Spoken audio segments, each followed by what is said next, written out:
Kennt ihr das? Ihr müsst irgendwas nacharbeiten und irgendwie habt ihr so eine ellenlange Liste von Dingen, die ihr dafür nachholen müsst. Und es kommt einem einfach so vor, als ob man irgendwie nie der Sache Herr werden wird. Aber das Ding ist, wenn ihr nicht anfangt, dann wird die Liste einfach immer nur länger werden. Also macht euch diese Liste und macht sie wirklich detailliert. Es ist wichtig, dass ihr nicht nur einfach aufschreibt, dass ihr zum Beispiel EU-Recht nachholen wollt, sondern schreibt euch genau auf, welche Vorlesungen wollt ihr euch anhören, welche Lerngruppeninhalte wollt ihr nochmal wiederholen und so weiter. Und ja, diese Liste ist dann am Ende vielleicht riesig, aber dann wisst ihr wenigstens, was ihr alles machen müsst. Und dann geht es daran, sich mit der Liste zu beschäftigen und sie abzuarbeiten.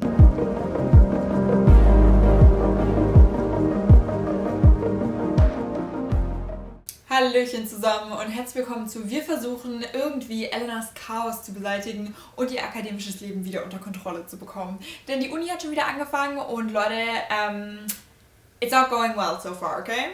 Ich weiß, dass ich eigentlich englische Videos auf YouTube mache, aber ich hatte irgendwie Bock, jetzt mit euch Deutsch zu reden, deswegen kommt jetzt ein deutsches Video. Vielleicht guckt es jetzt auch keiner an, weil es halt auf Deutsch ist, aber ganz ehrlich, selbst dann ist es eine kleinere Katastrophe, als die Entscheidung, den Echo an Farid und Kolle zu geben, also alles gut.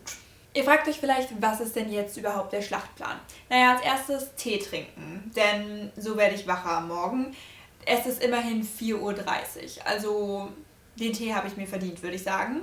Und dann schauen wir in mein rotes Büchlein, denn dort ist meine große To-Do-Liste. Und neben meiner großen To-Do-Liste habe ich auch noch meine riesen To-Do-Liste.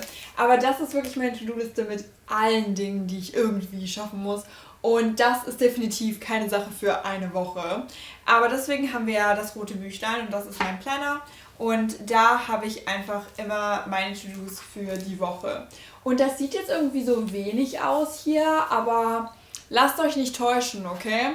Wir müssen eine Supervision vorbereiten. Supervisions sind so Kleingruppenunterrichte, aber da hat man richtig viel Arbeit für, und zwar für EU-Recht. Wir müssen uns einige Vorlesungen anhören, die habe ich einfach immer hier drin geschrieben, an den Tagen, wo sie eben stattfinden. Die sind sowieso alle online, also dieses Zimmer werden wir in diesem Video vermutlich auch nicht verlassen. Also get comfortable, people. Ja, und dann haben wir auch noch einiges an Vorlesungen aufzuholen und die habe ich mal hier hingeschrieben. Wenn wir noch mehr diese Woche schaffen, ist es auch schön, aber jetzt ist erstmal das Ziel, wir bereiten diese EU-Rechts-Supervision vor und wir gucken jetzt einfach mal, wie weit ich damit heute komme. Also, ich würde mal sagen, wir schnappen uns einen Tee und let's go. So, Freunde der Sonne, wir haben jetzt erstmal Spaß mit Copyright, denn wir hören uns jetzt ein paar IP-Law-Vorlesungen an und danach beschäftigen wir uns mit dieser Supervision für EU-Recht. Ich finde es ganz einfach, sich am Morgen erstmal ein paar Vorlesungen anzuhören, weil ich finde, da kann man sich halt einfach so ein bisschen berieseln lassen. Ja, man muss natürlich aufpassen und natürlich auch Notizen machen, aber ich finde das immer noch einfacher, als sich mit Texten auseinanderzusetzen und eben zu gucken, wie man was interpretiert und so weiter. Deswegen höre ich am Morgen gerne erstmal ein paar Vorlesungen und dann fange ich an mit dem Rest meiner Arbeit. Deswegen, let's go mit Copyright. Und so sieht das Ganze dann aus, wenn ich mir morgens meine Vorlesungen anhöre. Ich habe immer das Handout zu der Vorlesung auf meinem iPad in GoodNotes und mache dort meine Notizen. Und dann höre ich mir die Vorlesung einfach auf meinem Laptop an. Und übrigens, Leute, ich sitze da auf so einer Heizdecke, denn es ist ziemlich kalt. Also meine Hände sind morgens auch immer erstmal noch ein bisschen kalt in dem Zimmer, was nicht so nice ist, wenn man irgendwie Notizen machen will und so, aber so ist es halt. Denn an meinem College, das sind die richtigen Schwabenleute, die machen nachts einfach erstmal die Heizung aus und deswegen ist es halt, wenn man aufwacht, ziemlich kalt. Aber diese Heizdecke hat mich echt gerettet, kann ich sehr empfehlen. Ich weiß nicht, ob es nur mir so geht, aber ich liebe dieses Gefühl, ein To-Do auf meine To-Do-Liste abzuhaken. Ich habe auch eine ganze Vorlesung für Intellectual Property Law geschafft. Die andere, da haben noch so, ich glaube, so 10 Minuten etwa gefehlt. Aber da es dann fast 8 Uhr war, habe ich mich dann schon mal an meinen Schreibtisch gesetzt, denn dann ist es Zeit für meine Live Study with Me Session. Ich nehme die einfach immer mit meinem Handy auf. Ich habe einen anderen Kanal für meine Live Study with Me Sessions. Ich packe den Link in die Infobox, falls jemanden interessiert. Und den Stundenplan für diese Live-Sessions veröffentliche ich immer auf meinem Instagram und dafür gibt es auch extra ein Story-Highlight. Da könnt ihr dann immer nachschauen, wann diese Sessions stattfinden. Aber ja, der Sinn davon ist einfach nur, ich setze mich an meinen Schreibtisch und wir können zusammen lernen. Also falls ihr auch keinen Lernpartner im Moment habt oder vielleicht die Bücherei bei euch noch gar nicht wieder offen ist, dann könnt ihr gerne bei diesen Sessions einfach dazukommen. 3 hours later. In meiner 3-stündigen Live Study with Me Session war ich ziemlich produktiv, also ich kann echt nicht klagen. Ich habe erstmal meine Vorlesung für Intellectual Property Law fertig gemacht, ist auch ein bisschen heller geworden, das Wetter hat sich ein bisschen gebessert, aber es war nicht so ein super Tag wettermäßig. Und dann habe ich mich reingesetzt an die Arbeit für diese Supervision für EU-Recht. Ich mache es immer so, dass das, was ich noch lesen muss, mit pink markiert wird. Ich finde, dann kann man einfach gut sehen, was man noch machen muss und man behält einen guten Überblick in dem Dokument. Und dann habe ich noch eine zweite Farbe in dem Dokument und das ist blau. Und blaue Sachen sind Further Reading, also die müssen nicht für diese Supervision gelesen werden, aber in den Ferien oder so sollten die dann schon gelesen werden. Ja, Leute, also ich muss sagen, es läuft eigentlich verdächtig gut. Also ich dachte nicht, dass ich jetzt schon so weit sein würde mit meiner EU-Rechts-Supervision-Vorbereitung, aber ich beschwere mich jetzt auch nicht, ne? Aber jetzt bin ich auch ein bisschen fertig. Ich meine, ich arbeite jetzt seit 4:30 Uhr morgens. Geiles Leben. Und deswegen machen wir jetzt ein kurzes Päuschen, so 20 Minuten. Da lese ich ein bisschen und dann gehe ich wieder ran an die Arbeit, weil Elena hat zu tun, denn mein Academic Glow-Up, der ist noch lange nicht complete. Also würde ich sagen, kurzes Päuschen, ein bisschen Tee trinken und weiter geht's. Bin ich eventuell mittlerweile teesüchtig? Eventuell, aber das ist ein Problem für einen anderen Tag. Hier ist das Buch, das ich momentan lese, Dear Evan Hansen, und das ist auch das Buch von meinem Buchclub für diesen Monat. Wir treffen uns immer am ersten Sonntag des Monats, also werden wir das hier dann im Februar diskutieren. Und in dem Buch geht es darum, dass Evan Hansen einen Brief an sich selber geschrieben hat. Allerdings findet man diesen Brief dann bei einem Mitschüler, der Selbstmord begangen hat, und es sieht dann eben so aus, als ob die beiden Freunde gewesen wären.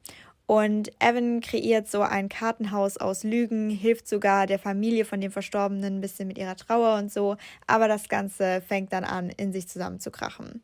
Und falls ihr mitmachen wollt bei meinem Buchclub, der findet immer auf meinem Discord-Server statt. Es ist natürlich komplett gratis mitzumachen. Alles, was ihr machen müsst, ist dem Server beitreten, das Buch lesen und dann könnt ihr einfach mitdiskutieren.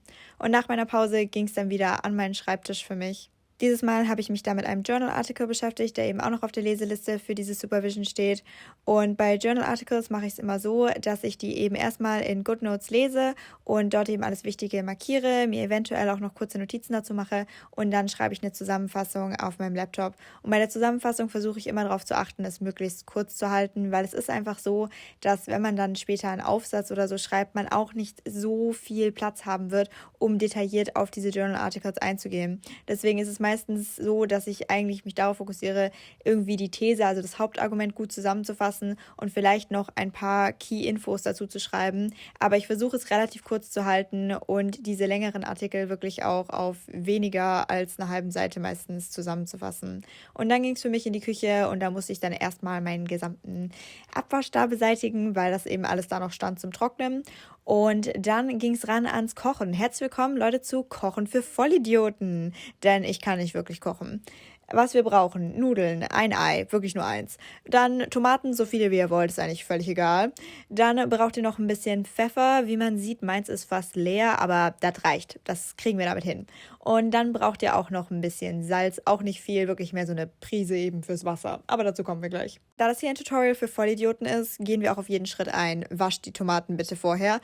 Dann schneidet ihr die einfach alle einmal in der Hälfte durch. So viele habe ich genommen. Dann könnt ihr einfach das Wasser in den Topf machen. Ich habe das erstmal noch in einem Wasserkocher warm gemacht, dann geht es halt schneller. Packt da ein bisschen Salz rein, lasst das Ganze warm werden und kocht dann da drin eure Nudeln. Ich mache immer mehr Nudeln, als ich für eine Portion brauche, weil dann muss ich nicht jedes Mal neue Nudeln kochen, sondern die kann man halt auch noch am nächsten Tag essen. Ihr könnt die einfach später in den Kühlschrank packen. Aber wie gesagt, dazu kommen wir nachher auch noch. Keine Sorge, das ist ein Vollidioten-Tutorial. Dann ein bisschen warten, bis die Nudeln fertig sind. Werdet dieses Wasser los und dann könnt ihr auch schon einige von den Nudeln einfach in so ein Tupperding packen und das könnt ihr dann später in euren Kühlschrank packen und dann habt ihr da eben noch was übrig. Aber jetzt erstmal weiter mit den Nudeln, die wir jetzt essen. Da packt ihr jetzt noch ein bisschen Butter rein und dann noch ein Ei drüber. Natürlich wieder den Topf warm werden lassen. Wie gesagt, es ist ein Vollidiot-Tutorial, wir covern jeden Step. Dann packt ihr da noch ein bisschen Pfeffer und die Tomaten rein und jetzt einfach alles gut umrühren und vermischen und dann seid ihr quasi auch schon fertig. So sieht das Ding am Ende aus. Keine Ahnung, Leute, ich bin kein Foodblogger, sorry, bei denen sieht es immer mehr ästhetisch aus, aber Es schmeckt gut, glaubt es mir einfach. Und zu den anderen Nudeln, ihr könnt dann einfach euch noch so ein paar Fertigsoßen gönnen im Supermarkt. Das mache ich zumindest immer. Die könnt ihr einfach warm machen, haut dann noch ein paar von den Nudeln in den Topf rein, dann werden die auch nochmal warm und dann habt ihr noch was zu essen am nächsten Tag. A few minutes later. So, Freunde der Sonne, ich habe gegessen und das Wetter ist immer noch mies. Es wird jetzt einfach schon dunkel, es ist nicht mal 4 Uhr. Und es ist einfach kalt, nass, bewölkt. So, ja, da hast du eh keine Motivation rauszugehen. Dann kannst du dich auch hier an den Schreibtisch setzen und einfach lernen. Ich meine, ich habe auch an anderen Tagen keine Motivation rauszugehen, weil ich bin halt ein faules Schnittchen, das sich keinen Meter weiter bewegt, als sie muss. Aber that's a story for a different time, ne? Aber ja, wir sind mal wieder am Schreibtisch. Warum? Weil wir weitermachen mit EU-Recht. Ich muss sagen, ich bin überraschend weit gekommen. Allerdings hat meine Lehrerin auch gesagt, dass diese Supervision etwas weniger Vorbereitung ist. Also ich habe jetzt nicht irgendwie die Hälfte von der Leseliste verschlampt oder so, weil normalerweise braucht man so 2 bis 3 Tage, um eine Supervision vorzubereiten. Aber ich habe Hoffnung, dass ich das vielleicht heute sogar noch schaffe, Leute. Das wäre echt nice. Also ja, würde ich mal sagen, wir machen weiter, denn wir wollen einen Abschluss in Jura von dieser Uni. Warum sage ich eigentlich wir? Also eigentlich bin es ja nur ich. Naja, wir machen das hier zusammen auf meinem Kanal. Es ist ein Gruppenprojekt und wie schon in der Schule bin ich die Einzige, die die Arbeit dafür macht. Man kennt's. Aber ihr dürft mich gerne ein bisschen motivieren in den Kommentaren. Ist immer appreciated. Willkommen zurück an meinem Schreibtisch und wir sind beim nächsten Journal-Artikel und wie immer Step 1, das Ding erstmal lesen, Wichtiges markieren und danach geht's ans Zusammenfassung schreiben. Und wir machen jetzt einfach mal ein bisschen klassische Musik an, weil ich fühle mich dann immer wie so ein Pro.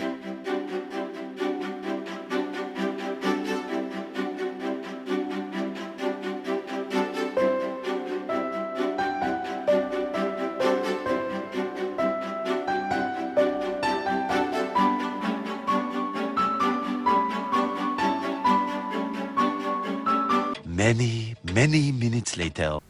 Ey Leute, also ich weiß noch nicht, was heute los ist, aber ich hätte gerne einen Award für mich selber, weil ich bin fertig. Schaut euch das mal an. Tada! Wir fangen auf der letzten Seite an. Das Blaue ist ja Further Reading, also das muss ich jetzt nicht gemacht haben. Da da da dum. Da da da dum. Okay, hier ist noch eine Sache pink. Allerdings ist das Textbuch. Ich glaube, auf Deutsch heißt das eher Lehrbuch. Aber im Englischen sagen wir halt immer Textbook. Anyway, ihr wisst schon, was ich meine.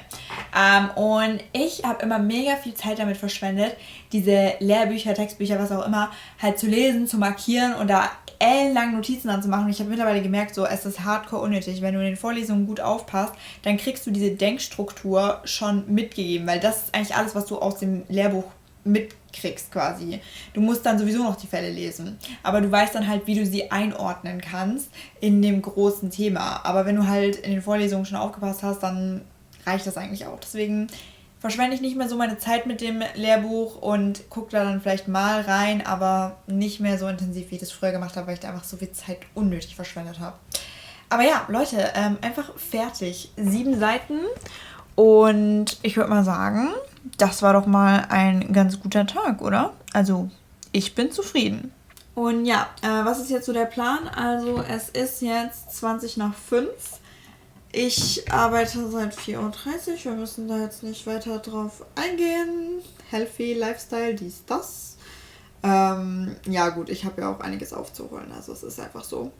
Und deswegen ist es eigentlich echt gut, dass ich jetzt die Supervision jetzt schon vorbereitet habe, weil dann kann ich halt morgen mich mal ein bisschen darauf fokussieren, einiges von meiner riesen To-Do-Liste abzuarbeiten, um eben aufzuholen. Aber ich habe heute echt eine ganze Supervision vorbereitet und ich habe noch 2 Vorlesungen für Intellectual Property Law geschafft. War eigentlich ein ziemlich produktiver Tag, also ich kann nicht klagen. Und ja, jetzt ist der Plan, ich werde meine Schminke los, mache mir was zum Abendessen. Und dann treffe ich mich noch mit einem Freund von mir für einen FaceTime-Call.